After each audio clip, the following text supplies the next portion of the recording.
Hi and welcome to the channel. Today we will unbox this Gaga RTX 3050 from Yeston. First, this is actually not read as Gaga but as Gaia. I asked my wife and my best friend to read it without thinking and they both read it as Gaga at first. Although when we look at it carefully, it is Gaia. The E here is written badly. So if you are going to design a font for this, you have two options to write it properly. First, you can reduce this side, or better yet, you can connect this middle line here. I would usually not nitpick on this, but since Yeston is a Chinese company and Chinese are particular in writing in terms of direction and order of strokes, and so I believe they should be called out on this. Other than the font, what is worth noting is that this is not a special Gaga box for RTX 3050, as they only used a sticker for the label. On the box's surface, there's no info for the GPU that you are buying except for this sticker and this tag.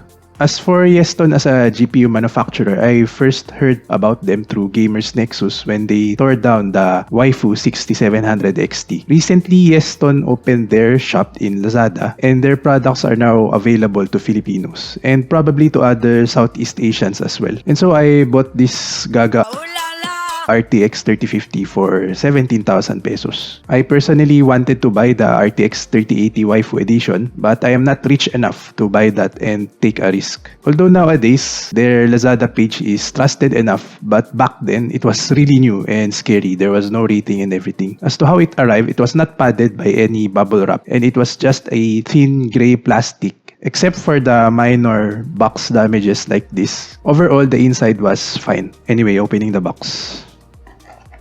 Upon opening, you'd immediately see a set of stickers, which you may or may not like this. As for the GPU, it's in this bubble wrap. The GPU is not protected by any foam at any sides, and it is also loose within the box. With all that said, the GPU was working when I tested it. There's also a warranty card, and this GPU has 3 years warranty. It is good, however, like Maxan, you have to send it to China for warranty, as there are no local service centers. So they really like a cartoony style, so even the sticker here is a bit cartoony, anime style.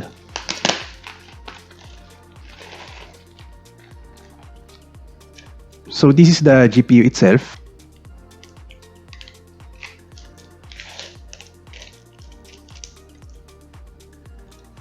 It has two fans and a somewhat subtle Y design. As for the dimensions, it is 240 millimeters in length by 110 millimeters in height. It is a 2-slot GPU, and as for the output ports, it has 3 display ports and 1 HDMI. At the back, there is a backplate, which is good, but let us check if there are thermal pads. So it seems that there are no thermal pads. So this backplate is only used for rigidity and aesthetics.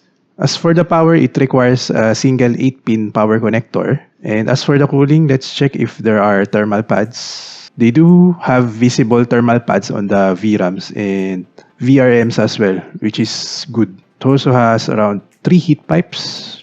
As for the overall cooling performance, it averaged at 68.76 degrees Celsius with a max temperature of 70.5 degrees Celsius, which is not bad. As for the benchmarks, I lined this up with the RX 6600. The reason is that RTX 3050 nowadays is priced near or even more expensive than the RX 6600. I also added the GTX 1660 Super since it is also available in the market.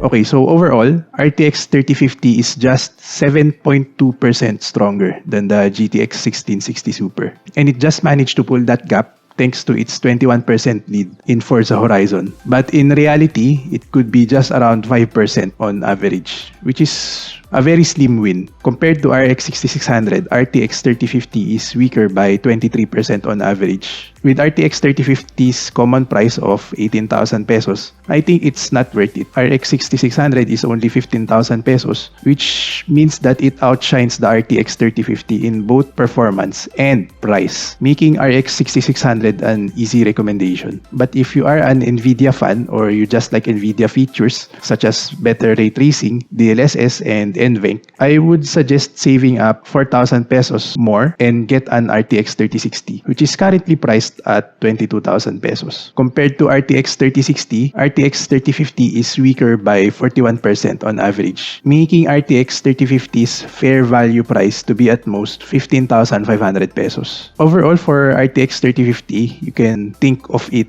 as just an overclocked 1660 Super with ray tracing and DLSS features, which may or may not be useful to you. As for Yeston, the Lazada shop seems legit. Beware though, as in case you need a warranty, you will need to ship the items back to China. But they do sell the cheapest RTX 3080 and RX 6800 XT in the Philippine market.